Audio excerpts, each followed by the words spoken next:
First heading is translation. तो translation 2D transformation में translation का मीनिंग होता है it means change particular object position in straight line. इसका मतलब है अगर आपका ये 2D कोऑर्डिनेट सिस्टम है, ये x एक्सिस है और ये y एक्सिस है और यहाँ किसी xy कोऑर्डिनेट पर आपका कोई पर्टिकुलर ऑब्जेक्ट p रखा हुआ है और उसके xy कोऑर्डिनेट्स है और मुझे उसकी पोजीशन चेंज करनी है मीन्स यहाँ। तो ये क्या है, किस वे में है, ये एक स्ट्रेट लाइन फॉरवर्ड है कि किसी भी स्ट्रेट लाइन पोजीशन पर हमने उस ऑब्जेक्ट की पोजीशन को चेंज किया है।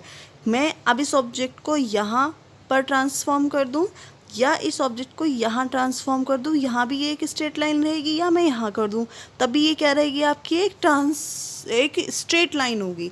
तो पर्टिकुलर ऑब्जेक्ट को की पोजीशन को चेंज कर देना एक स्ट्रेट लाइन में, तो वो होता है आपका ट्रांसलेशन।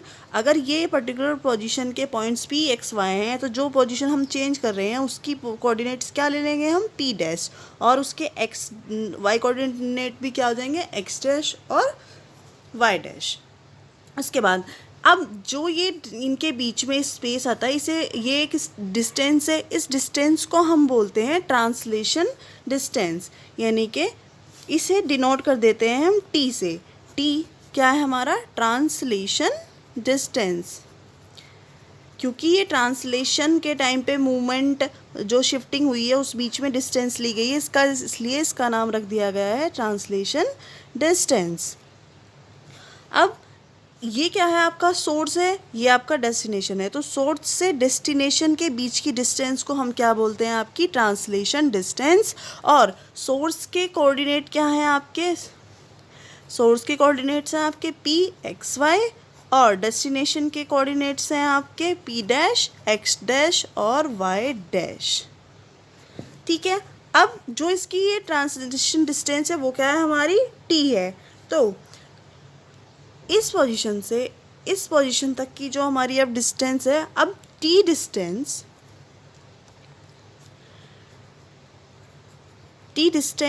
इन x डायरेक्शन।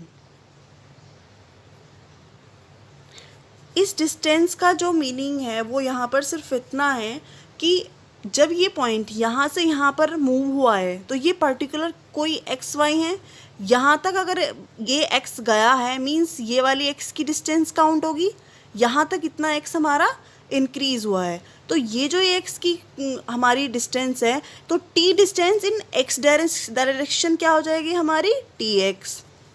और ये यहाँ पर y वाली जो डिस्टेंस यहाँ तक गई है, तो ये जो ये डिस्टेंस होगी हमारी यहाँ तक की y डिस्टेंस में जो जितना भी ये इंक्रीज़ हुआ है वो हो जाएगी हमारी ty। तो ये क्या है, t डिस्टेंस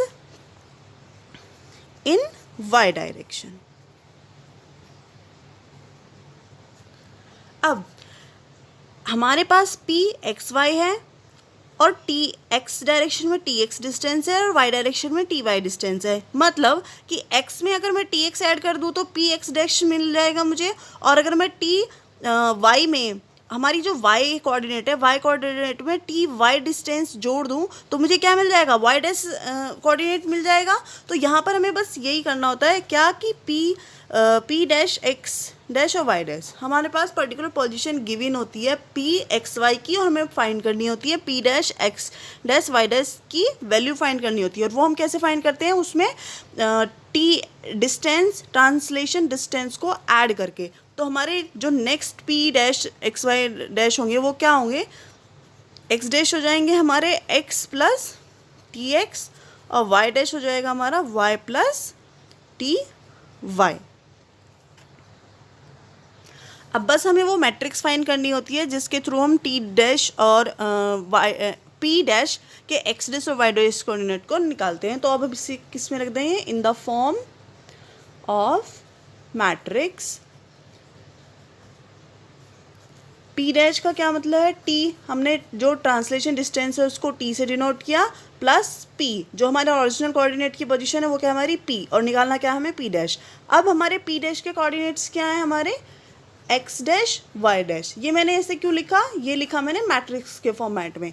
दूसरी t क्या है हमारा, tx और ty, ये t के रिस्पेक्ट में और ty ये y के रिस्पेक्ट में। अब क्या बचा हमारा p के कोऑर्डिनेट क्या है हमारे x और y। ट्रांसलेशन में हमें सिर्फ ये मैट्रिक्स फाइंड करनी होती है, P dash equal to T plus P से हमें क्या निकालना होता है, हमें सिर्फ पी पोजीशन एक्स वाई दी होती है और हमें कौन से कोऑर्डिनेट निकालने होते हैं, पी एक्स डैश और वाई डैश, ये कोऑर्डिनेट निकालने होते हैं।